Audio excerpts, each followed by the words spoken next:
Olá pessoal, vamos gravar mais uma aula para o nosso dia 22, esperando que possamos atender e desenvolver a nossa aula posteriormente com base naquilo que vamos apresentar agora, e eu espero que vocês possam entender e acompanhar. Lembrando vocês que todo esse material existe no nosso texto roteiro, né, bem atualizadinho. Provavelmente vou futuramente encaminhar alguns anexos também, até para a gente ir atualizando, e os artigos que eu já tenho encaminhado para vocês aí. Então, só para reforçar, aqueles que não tiverem, mandam um e-mail solicitando os artigos e até mesmo o nosso texto roteiro completo, que eu vou encaminhar. Nessa aula nós vamos abordar alguns pontos, por exemplo, a questão da inclusão e exclusão, né?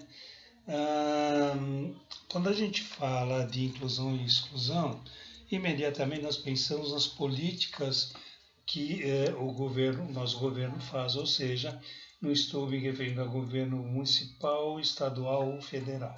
Estou me referindo ao aparelho ideológico Estado, né? Como dizia a Bárbara Freytag, os AIEs é que são a referência para se atender às questões das demandas sociais.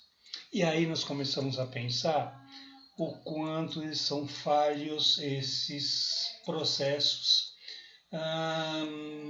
na medida em que eles, por alguma razão burocrática, vamos imaginar isso, não contempla realmente aquilo, ou contempla aquilo que demanda como necessidade propriamente dita. Por que eu estou dizendo isso? O distanciamento entre planejado e o efetivamente realizado é muito grande. É esse ponto que eu quero também abordar com vocês. Nós sabemos que existem planos, aparece na mídia, aparece na televisão, aparece nas redes de rádio, enfim, na mídia em modo geral, dizendo que o governo planejou, que o governo projetou, que o governo idealizou, repito, municipal, estadual e federal. E de repente percebe-se que a coisa não anda, a coisa não evolui, e fica só naquilo que a gente está habituado a ver, que são as promessas. E vive-se em função de promessas e promessas. E lá vão algumas décadas onde o país, de repente, aponta, por exemplo, uma qualidade de ensino péssima, habitação péssima, saúde de um modo geral péssima, a gente sabe disso, coisa que em países, no mínimo, um pouquinho desenvolvidos, mostram uma qualidade muito melhor. Já visto aquilo que nós temos de ranking, por exemplo, da educação, que mais adiante nós vamos ver que o Brasil está em 69º no ranking de qualidade educacional, qualidade de ensino, que é muito ruim para um país que é a nona economia. Então, algo está fora do contexto aí. Portanto, gente, quando a gente fala de demandas sociais, pelo menos eu penso nisso, envolve a questão da demanda social propriamente dita, que ela abrange boa parte do que a população precisa, que basicamente é educação, saneamento básico, que envolve habitação e condições de habitação, e a saúde. O restante, gente, emprego, condições de diversão, cultura, lazer, isso é em consequência. O brasileiro, a gente sabe que ele é muito criativo nesse sentido. Então, essa condição de, por exemplo, lazer, a gente sabe que o brasileiro pode realizar, ele está sempre disposto a ter lá a diversãozinha dele. É aquele indivíduo, como numa das aulas, da aula passada, disse o seguinte: você faz uma festinha, faz um churrasco e todo mundo está feliz. E ali se vê a confraternização, a assistência social, a participação de todo mundo. Então, o indivíduo está feliz ali, então ele está realizando algo, ele está sendo aceito, ele está sendo acolhido pelos seus pares. Isso é legal, isso é bom. nós temos as festas populares, que também é boa, e que, de um lado, é bom, porque ela contribui para que o indivíduo se sinta acolhido, se sinta visto, se sinta percebido, mas, ao mesmo tempo, me preocupa, e aí é uma questão de discutirmos, até que ponto essas festas populares extremamente exageradas, que não tem fim, por exemplo, como é no nosso Nordeste, as festas lá vão um ano inteiro, até que ponto isso encobre, isso esconde, isso maqueia toda uma realidade social, toda uma condição precária na qual vivem os brasileiros de um modo geral. Então isso também é uma questão da gente discutir com as questões de demanda social.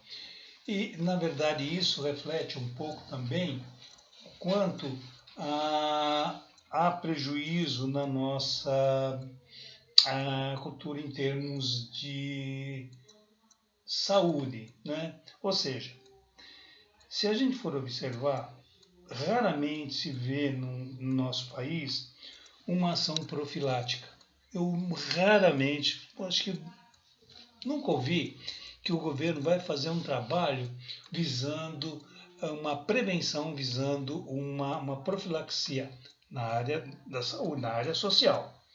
O governo vai fazer um trabalho preventivo de proteção, por exemplo, agora, assim que terminar os incêndios, a coisa acalmar, vai fazer um trabalho profilático para evitar incêndio na floresta. Ok, legal, pode até fazer. Como, não se sabe, mas vamos imaginar que vai conseguir fazer. E na área da saúde, na área social, na área da educação, existe algum trabalho profilático? Então, isso daí reflete, ou pelo menos indica, que há um prejuízo nesse sentido, porque estamos sempre querendo correr atrás do que estraga, espera-se acontecer para depois corrigir.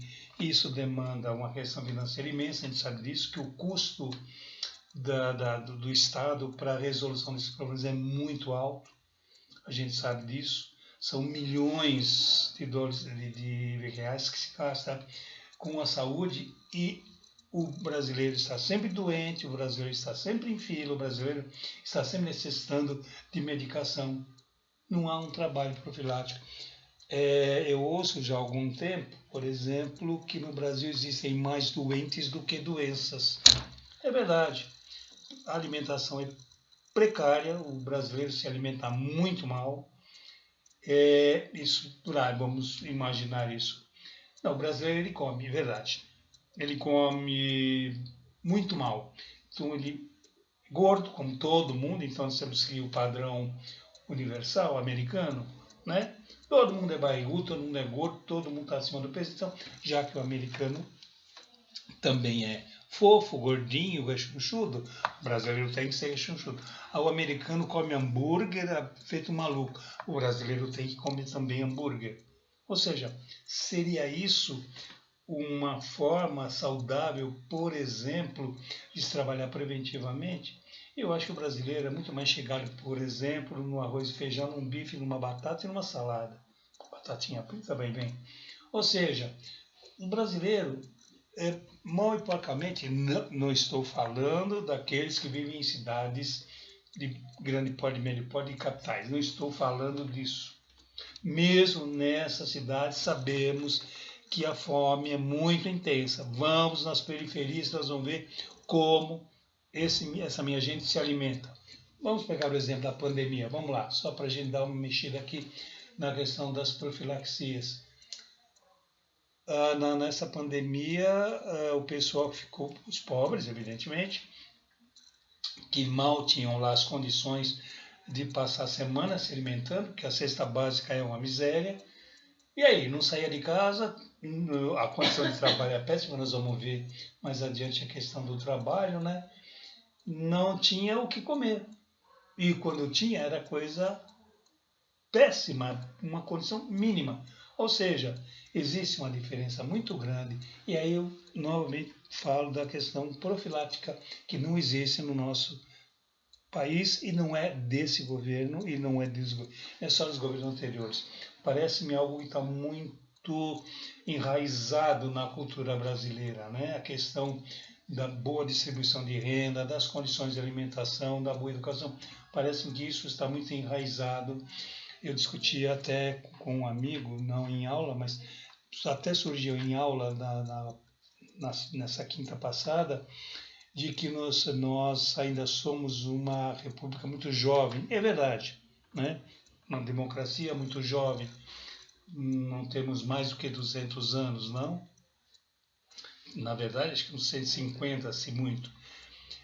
É muito recente, porque até outro dia nós temos uma colônia de um país europeu, né? E que tinha como única finalidade a exploração da nossa cultura, das nossas riquezas que tínhamos aqui. E isso acabou, e muitos transcendem, muitos carregaram essa ideia de exploração. E o que mais a gente vê, em função dos prejuízos aí, é que tem muitos oportunistas que ainda acreditam que somos uma colônia e que aqueles degradados vinham para cá apenas para explorar, para amenizar a sua dívida e aí retornar para a capital, ou seja, voltar para a metrópole que era em Lisboa. E isso chama a minha atenção. E não se trabalha, nunca se trabalhou profilaticamente. O próprio brasileiro não tem o hábito, até por educação, de desenvolver alguma atividade profilática. Ele espera acontecer para depois correr atrás do estrago. É muito comum isso, né? Deixa acontecer para ver como é que fica, e aí a gente resolve. Eu acho que isso está embutido muito na nossa cultura. Por isso, gente, nós temos as condições de atendimento precária, né? Eu não sei se seria recomendado falar agora, mas lá atrás, dos anos 60, dos anos 70, acho que eu comentei em aula, nas escolas nós temos dentista, nós temos médico, temos uma enfermeira, não sei se a lei contempla, as leis de base contemplam nas escolas haver a equipe multiprofissional para atuar lá dentro, né? Era feito um trabalho profilático na época e ensinar o brasileiro a saber, por exemplo, fazer um trabalho, ou pelo menos agir de maneira profilática para si mesmo, fazer um trabalho preventivo, mas aí vai de orientação. Do próprio brasileiro, repito, ele espera acontecer, porque ele diz assim, não vai acontecer nada, não, deixa acontecer, e a hora que acontecer a gente resolve. Não é dessa forma que acontece, né? Exemplo que eu ouvi várias vezes, olha, a minha conta vai vencer, eu vou deixar vencer, depois eu vejo que eu resolvo. Tá, se você não tem condições, ok, deixa vencer, depois corre atrás do estrago. Mas por que não fazer um trabalho preventivo em termos de saúde e de educação? Isso não se faz. E isso recai naquilo que eu tenho dito para vocês, nas condições precárias com que nós encontramos toda a infraestrutura, seja ela hospitalar, seja ela educacional, seja ela social. E aí nós caímos novamente na questão de se uma comunidade ela for estruturada, ela for bem organizada, onde os seus moradores partilham dos mesmos ideais, dos mesmos objetivos, eles passam a resolver o problema deles, isentando o governo, por exemplo. Então eles vão lá e eles resolvem por questões até internas, por valores, normas e padrões de comportamento ali dentro, eles resolvem. E o Estado, observando isso, ele simplesmente dá uma de pilatos, ele lava as mãos e deixa a coisa acontecer. É outra falha governamental. Não é porque a comunidade consegue ser, digamos, meio entre aspas, aí, independente, que eu vou abandonar e deixar bom agora e sabem tocar a vida sozinho. Não é dessa forma. Legal? Eu acho que eu tenho que incentivar, sim, que a comunidade, ela por si, ela consiga evoluir e sobreviver. Mas eu tenho que dar um amparo, eu tenho que dar um acolhimento para essas pessoas. Não estou falando só de infraestrutura, estou falando de saúde, gente. Não tem como uma comunidade não ter um atendimento profilático, por exemplo. Então, recaímos na questão de como as coisas acontecem. Eu queria citar um dado que eu estou colocando aqui nosso roteiro de aula. E os de pronto atendimento precários, ou seja, hospitais que eu estou falando do atendimento dos hospitais, não? Seria o caso de se interpretar e considerar uma questão de exclusão social, haja vista a questão da invisibilidade social. Aí eu abro uma discussão muito arriscada, ou seja, será que existe a intenção de deixar que as coisas não aconteçam profilaticamente? Porque pessoal de periferia, gente, eu vou provocar alguém aí. Não produz aquilo que eles querem, aquilo que a gente abordou na questão da ideologia capitalista, de que se o indivíduo não produz ou não atende às exigências dos ideais capitalistas, é uma pessoa que tem que ser marginalizada. Então, eu observo, já que eles não produzem, já que eles não atendem, então eu não posso oferecer uma devolutiva de desenvolvimento ou de atendimento social, por exemplo. Né? Então, se eles não ajudam, eu não vou dar um hospital de qualidade. Agora, o cara que é rico, que ele produz e que ele oferece o retorno para o Estado, ele tem um Albert Einstein da vida, ele tem um Sírio-Libanês da vida, né? Ele paga um bom convênio, então ele ajuda o capital a ficar cada vez mais enriquecido. Já o mais pobre, já o indivíduo da periferia, que é a grande maioria, não tem essa condição e a sua contribuição para o capitalismo é pequena. Seria a proporcionalidade aí? Então são coisas, exceção feita ao Hospital das Clínicas, que pelo menos os últimos dados que a gente recebe, que tem alas que estão superlotadas em função da quantidade de pacientes que aparecem lá de todo o Brasil, não é só de São Paulo, não, é um centro. O Hospital das Clínicas é um dos grandes centros hospitalares do mundo, não é do Brasil só não, do mundo, em termos de volume de atendimento. Legal? Então, nós caímos nessa questão da invisibilidade social, é aquilo que discutimos já em várias aulas. Elas existem, são vistas, mas o governo faz vistas grossas em muitas situações. Exceção feita a cada 4 anos, a cada 2 anos, é isso.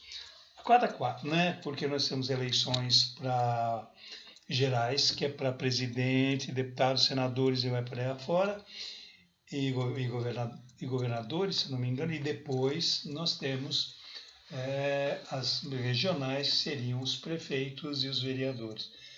Exceção feita a essa época, os políticos jamais sabem o que está acontecendo na nossa sociedade. Eles se enclausuram, eles ficam nos seus castelos encastelados e de lá passam a exercer suas funções e aí a gente começa a questionar a efetiva atuação desses senhores aí. E novamente observamos o quanto o Estado é ausente. O Estado são os nossos políticos, são os nossos representantes, aqueles que nós, como eleitores, colocamos lá, né? E aí a gente começa a cair na questão da educação, que está completamente defasada. Eu sou um crítico muito forte em relação à educação, a qualidade é muito ruim. Alguém pode contestar e eu respeito, mas os professores eles têm um empenho muito grande, a formação deles é uma formação bastante precária. Eles saem de uma universidade, quem faz pedagogia, letras, matemática, aliás, as coisas de matemática praticamente não existem mais. Geografia, história, então é uma loucura. Tá? Na USP o pessoal caça professores de história e geografia, porque não há incentivo, né? Então nós temos aí muitos problemas na área de educação, eu sou um crítico, então temos que qualificar os professores, e aqueles que se formam, às vezes não têm condição de se especializar ou ir atualizando, porque ele precisa sobreviver, e o salário desses professores realmente são dos piores. Exceção aqueles que me lecionam em colégios de elite, como Dante Alighieri, Américo Brasiliense, que tem lá possivelmente um salário razoavelmente bom e pode se atualizar. A grande maioria é educação do Estado, né, escola do Estado, ou municipal, e ali a gente sabe que a condição é péssima, sem contar a questão tecnológica, sem contar a infraestrutura. Habitacional a gente já discutiu, Isso constantemente nós vamos falar, porque isso reflete na invisibilidade social, isso reflete na má distribuição de renda, da inclusão e da exclusão, né? Então, a habitação, então, é um horror. A gente falou de 7,9 milhões do déficit habitacional. Brasil, não é só nas capitais. Capitais, às vezes, é meio maquiado, a gente não vê. Mas é um déficit habitacional. Habitação, para mim, é uma onde tem todas as condições mínimas e indispensáveis que estabelece a ONU da vida, né? A ONU estabelece que uma moradia tem que ter uma condição muito, muito bem definida, com espaço, com higiene, com proteção e vai por aí fora. E não casas dessas que a gente está habituado a ver por aí, que a qualquer vento, como a história dos porquinhos, o lobo assopra, a casa cai, né? Então, qualquer tempestade ele leva a casa embora. E isso, gente, faz com que nós tenhamos um retrato, uma fotografia de um país extremamente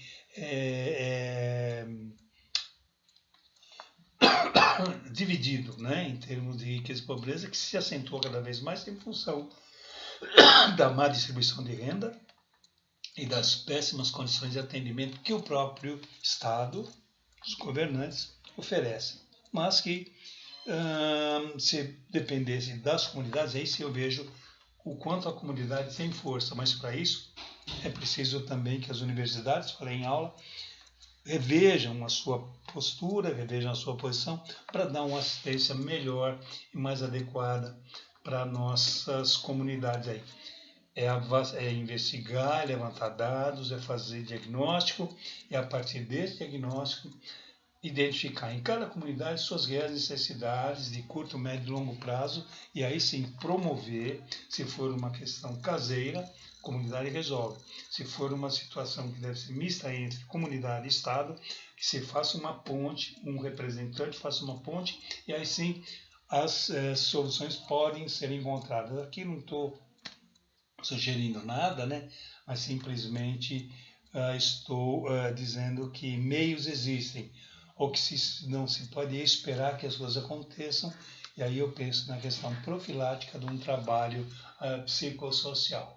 Além de fazer o corretivo, é preciso também trabalhar o profilático, porque eu vejo que em países de primeiro mundo, exemplificando Noruega, Japão, Suécia, o trabalho preventivo deles não conheço, né? Não imagino que seja muito bom, porque lá eles têm uma realidade diferente da nossa. A educação lá, educação não é brincar de escola como fazem os nossos humoristas que têm as suas escolinhas e eles faziam um humor bastante interessante.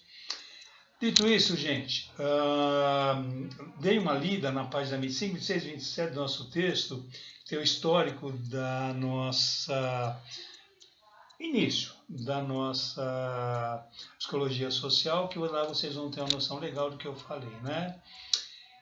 Na aula de quinta-feira, de 22, eu vou enviar esse roteiro para vocês leiam, entendam o que foi dito agora, e lá nós vamos discutir essas questões novamente aqui. Estaremos reforçando esses conceitos. Ok?